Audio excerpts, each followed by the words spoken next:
વિદ્યાર્થી મિત્રો, કેમ છો બધા? મજામાં ને? મારી YouTube ચેનલમાં આપ સૌનું સ્વાગત છે.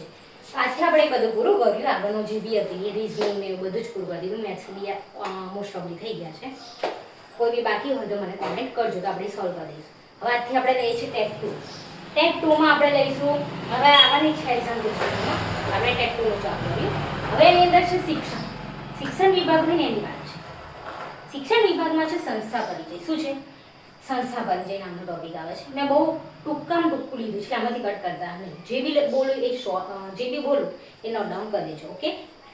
શિક્ષણ વિભાગ હોય, શિક્ષણનું કરંટ હોય, એ બધું જ આવે છે. હું પદ્ધતિશાસ્ત્ર એ બધું થોડું લઈ લઈશ. તો દેખો, શિક્ષકની અંદર આવે છે સંસ્થા પરિચય. સંસ્થા પરિચયમાં બે હોય. એક તો પહેલા શિક્ષણની અંદર બે છે. શિક્ષણની અંદર એક સંસ્થા પરિચય છે, એક છે શિક્ષણ ખાતું. સંસ્થા પરિચય ખરો ને, એ શું કરે? આ ભરતીની મંજૂરી આપે કે આટલા જણ, 5000 જણ લો, 6000 જણ લો, 10000 જણ લો, આવી રીતના એ મંજૂરી આપે કે આટલા જણને લેવાના છે ભરતીની, કે આટલા જણને ભરતી કરો. જ્યારે શિક્ષણ ખાતું શું કરે ખબર છે?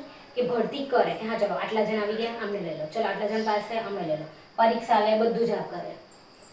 જો શિક્ષણની અંદર બે છે, સંસ્થા પરિચય અને શિક્ષણ ખાતું. આવી આ મંજૂરી આપે કે આટલા જણને લેવાના છે.